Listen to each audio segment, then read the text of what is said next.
Welcome to the Auricoin channel. The theme I will present to you today is Relationship of Auricoin Banks and the Stock Market. Today we'll be analyzing the relationship that will have an administration of the Auricoin banks under the modality of the corporate governance with the markets of securities. Initially, for the Auricoin banks to function properly, once the networks of structures and processes between it and the stock market have been established, all decisions must be guided by principles of great relevance within the stock market, such as the following. 1. Responsibility. Clear identification of shareholders and the responsibilities they will have. 2. Independence. This element refers to the fact that corporate governance ensures that both the bank's executives and the auditors who will have to verify the financial information have an incorruptible relationship and that they conduct their actions along the path of impartiality, objectivity, and independence from the other members of the council. The foregoing will give certainty and confidence to those interested in investing in Auricoin banks. 3. Transparency. The obligation to generate comprehensive, timely, and accurate reports that reflect the true financial situation of the bank and that emphasize the responsibility of managers to keep shareholders informed about the resources obtained and their use. These through financial information. Being a trustworthy bank in the eyes of investors, it is possible to have greater resources which are invested in the development of the bank at a lower cost. And 4. Equality. Finally, corporate governance promotes equal rights of shareholders with respect to bank affairs. That is, all shareholders will have the right to find out what is happening in the bank day by day. What benefits does it have for the entrepreneur and the investor? A good administration implemented since the beginning of Auricoin banks is the basis for the functioning of the markets, since it favors credibility, stability, and contributes to boost growth and wealth generation. Decision-making is mentioned in the board's regulations, since the strategies that are formed in a corporate governance where each area is connected in communication and harmony will allow for corporate policies such as investments, mergers and acquisitions, executive appointments, succession plans, etc. Under that same situation, it has also paid in terms of regulatory compliance, the establishment of adequate policies and procedures to guarantee that both the bank, its directors, employees, and third parties comply with the applicable legal framework. Said decision planning is generally based on transactional procedures manuals, policies and procedures manuals, investment manuals, risk manuals, operation manuals, code of good practices, and code of ethics. The regulation guarantees the basis from the beginning to implement good corporate governance in the banks, in which the following benefits were highlighted of great interest within the stock market. A long-term vision is established benefiting all those who are part of the banks, users, employees, administrators, managers, and shareholders. B. Carry out a more accurate assessment of risks and adequate processes to mitigate them. C. Achieve greater efficiency in the cost structure. And D. Create a culture of review and control which allows identifying vulnerabilities and failures.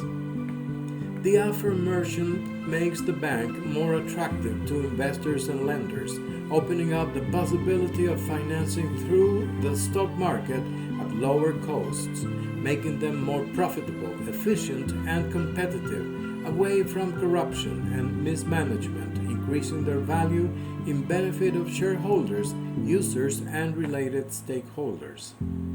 The development of financial systems is a complex process that requires clear and financial policies aimed at strengthening, and we are aware of these, the institutional framework and economic stability of the Auricoin banks, the legal institutional framework, and the creation of new instruments for the administration of economic and financial risks are very important to conquer the stock markets.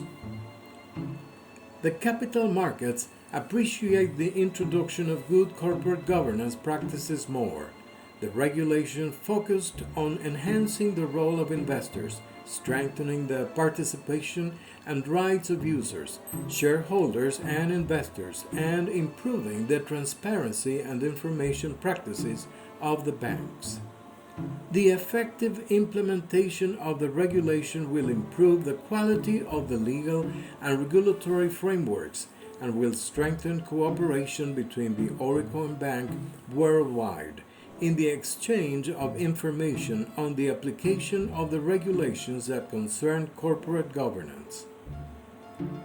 The practices that integrate the framework and sphere of action of good corporate governance constitute a mechanism that improves financial, productive, and social conditions, which obviously has a positive effect on the condition of the poorest and most vulnerable groups in societies. The regulation shows the objectives pursued and is none other than the good corporate governance of Auricoin's banks, since they promote financial stability through prudent risk management and market discipline, thus being an important pillar of a strategy to attract long-term capital and to channel savings to Auricoin banks. At the micro level, good corporate governance improves access to finance and reduces the cost of capital. It thus becomes, though its joint effects, an important element of competitiveness. Good corporate governance is increasingly relevant at the national, regional, and international levels because it is recognized as a valuable means and instrument to achieve efficient and transparent market practices. It also implies that the legal framework and supervision must be adapted to the commercial practices of the Auricoin banks and the financial markets, which becomes even more important in light of the current global financial crisis. It also outlines mechanisms through which corporate governance can contribute to the development of capital markets. The theoretical regulation of the Board of Directors of Auricoin banks rescues the different concepts of corporate governance and addresses a way of organizing the extensive literature on the subject based on three interrelated dimensions: capital and property structures, practices, and public policies. They view corporate governance as a guarantee of rights, as a system of normative corporate principles, as a system of investor protection principles, or as a set of principles and incentives that seek to coordinate the principal's conduct with the agent's conduct, principal-agent problem. The regulations also present the interrelations between the different dimensions of corporate governance, including the ownership structure, the implementation of systems, and the design of policies compatible with corporate governance practices. According to the regulation, existing empirical evidence confirms the hypothesis that better corporate governance increases the return value of Auricoin banks. Thus, one of the main conclusions is that the investment decision is not so much influenced by the country's level of economic development in terms of GDP per capita, but is more directly related to legal institutions, investor protection rules, and disclosure practices. For Auricoin, it is important that community members have a clear objective, which is transparency in the Auricoin's banking system. This includes, inter alia, increasing transparency regarding risk exposure and management, improving transparency regarding the use of new financial products, structured credit products, reducing information asymmetry, and improving communication between policyholders and risk managers. The article argues that it is necessary to ensure that banks follow established risk management rules, which would prevent regulatory arbitrage and close regulatory gaps that could lead to systemic failures. This ultimately implies regulating by function rather than by institution. The above-mentioned regulation was based on three pillars. Firstly, the reform was carried out through legal means in order to give way to a strong social debate, so that the principles of good corporate governance would have more impact than they merely refer to companies that are listed on the market. Secondly, the role of institutional investors was enhanced, particularly the pension fund administrators, PFA, who are minority shareholders but with sufficient interest and capacity to properly monitor the performance of the Auricoin banks.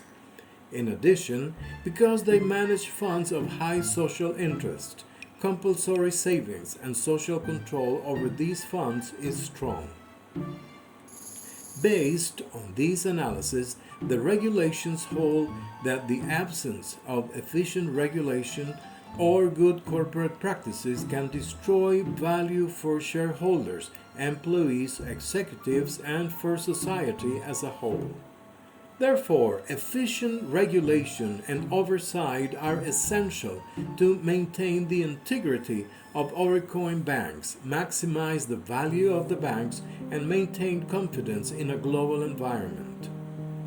The same applies to the internal control mechanisms of the banks. This in turn implies cultural changes in the modes of operation of the administrative system and of the internal control groups of the banks, thus allowing for greater transparency and institutional credibility in the Auricoin banks. The regulations presented include 47 recommendations of best practices of corporate governance, among which some have been included in relation to ethics and corporate social responsibility, the prevention of improper acts and operations, and the avoidance of conflicts of interest.